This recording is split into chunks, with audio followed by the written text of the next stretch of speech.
In a recent rally that set social media on fire, former President Donald Trump once again made headlines for his polarizing rhetoric, this time stirring controversy with remarks some have called racist. While his supporters saw these comments as just part of his usual unfiltered style, critics were quick to slam them as offensive and harmful, especially to Latino communities. But the real question now buzzing across both political aisles: could Trump still win over Latino voters in 2024? As political analysts debated the fallout from Trump's rally, a surprising voice entered the conversation: actor and activist John Leguizamo. Known for his unapologetic criticism of political issues affecting Latinos, Leguizamo didn't hold back, but he didn't only single out Trump. Instead, he took aim at both sides of the political spectrum, sparking a new round of debate. What exactly did Leguizamo say, and why has his statement drawn such intense reactions? As the rally's video clips spread online, reactions from Latino voters began pouring in. Some praised Trump's straight talk, arguing that he was just addressing issues often ignored by others. Others were furious, calling the remarks damaging to the very communities he hopes to win over. The response was deeply divided, and each comment only fueled more speculation. Could Trump's remarks truly cost him Latino support, or might they resonate with an audience tired of political correctness? Meanwhile, Leguizamo's response brought a new twist. Rather than delivering a typical critique, he shared a pointed message that made waves. He accused both Democrats and Republicans of failing Latino communities, claiming that neither party genuinely cares. His words were blunt, bold, and surprising to many, and they quickly went viral. Why would he choose to take aim at both sides now, with the stakes of the election so high? As analysts dove into Leguizamo's remarks, speculation grew about what he was trying to achieve.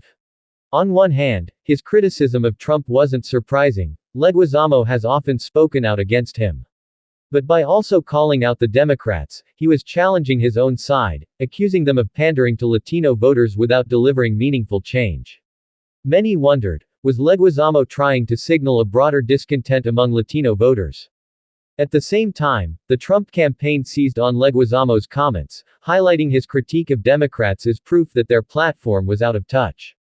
Some Republicans even suggested that Leguizamo's remarks echoed the frustrations of Latino voters who feel overlooked by both parties. But Leguizamo fired back, making it clear that he wasn't endorsing anyone. His message seemed simple but powerful: Latino voters should demand respect and tangible policies, regardless of party affiliation. Was this a warning to politicians that Latinos wouldn't be a reliable voting bloc for anyone who takes them for granted? As the debate around Leguizamo's comments intensified, some Latino voters began to voice their own frustrations. On social media and in interviews, they shared stories of feeling ignored, taken for granted, or stereotyped by political campaigns. Many agreed with Leguizamo's call for accountability and hinted that they might be open to alternatives beyond the traditional party lines.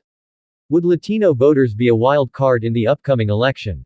With so much uncertainty, Trump's campaign continued to target Latino voters, promising that his policies would focus on job growth, security, and real issues that others ignore. But his rally remarks still lingered in the background. Could his unapologetic style actually appeal to a segment of Latino voters who value economic opportunity over rhetoric? Or would his comments ultimately drive them away? In the aftermath of Leguizamo's statements, one thing became clear: Latino voters could no longer be treated as a monolithic group. As Leguizamo had pointed out, both parties would have to earn their votes, addressing issues with actions instead of empty promises. For Trump, this meant his message had to resonate beyond words, reaching those who might forgive his rhetoric in exchange for policies they believed would benefit them. As election day approaches, the question remains: will Trump's approach win him Latino votes, or has he miscalculated? And with voices like Leguizamo's urging voters to be independent and skeptical of empty promises, could this be a sign that Latino voters are ready to reshape the political landscape? In a race that could come down to key demographics, the final impact of this rally, and Leguizamo's challenge, remains to be seen.